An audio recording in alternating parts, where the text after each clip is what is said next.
The Great Hunger and the Tooth Trap.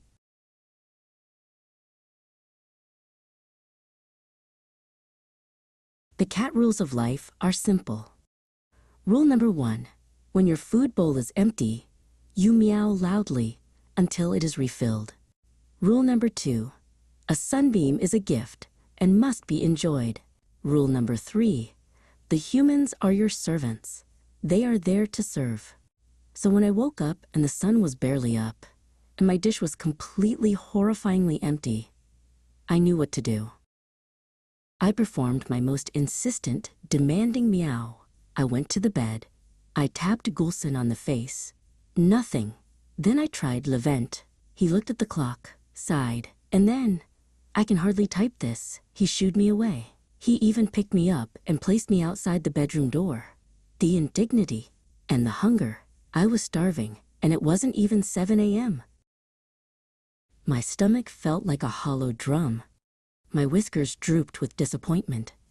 I went to Fatima. She was already in her wheelchair, watching a bright, colorful program. I jumped onto her lap. She made a soft, happy sound, the sound I love best, and stroked my back. I leaned into her, letting my emptiness be known. But even Fatima, my loyal and silent ally, had no power over the food dish. Around 9 a.m., I saw the Blue Terror. It's a box, a prison, really, that only appears when bad things are about to happen. Levent zipped a blanket inside. He was preparing the trap. I ran under the sofa, but not even the promise of a long, glorious nap could distract me from the gnawing in my belly. Levent was surprisingly quick. 1 minute I was a free cat, the next I was staring at the world through a mesh window, trapped in the car. It was a long ride. When we finally stopped, the air smelled like dogs and disinfectant. It was the dreaded place, the VET. A kind-smelling person called me a handsome boy and took me away from Levent. Then, the rest of the day is a blur. There were many whispers about tartar, early bone loss, and something called an antibiotic injection. All I really remember is the very deep, very long nap. A perfect nap, except for the hunger. Levent came back. It was nearly 5 p.m. I tried to maintain a dignified, cold silence, but when Levent picked up my carrier, I let out a low, pathetic rumble of a meow. He rushed me home.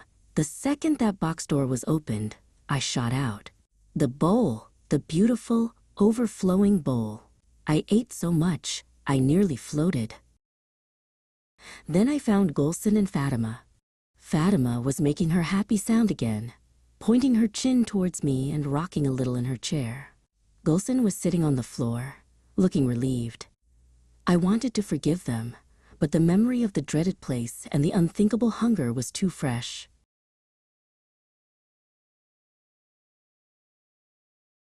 I settled next to my Blue Terror, refusing to climb onto the sofa or into any lap. I laid my head down on my paws and gave them my most withering, disappointed stare. "We know you're mad, Figaro," Gulsen whispered, leaning close, "but the doctor said you had bad buildup.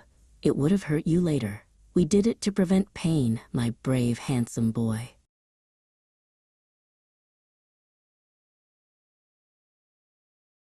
The news apparently was good. My teeth were sparkling, no cavities, just some early bone loss that they fixed up, and a shot to keep me healthy. My breath smelled less like tuna and more like nothing, which is fine. I am a cat of dignity. And now that I had a full stomach, I grudgingly admitted that clean, non-painful teeth were probably an acceptable trade-off for one terrible, hungry day.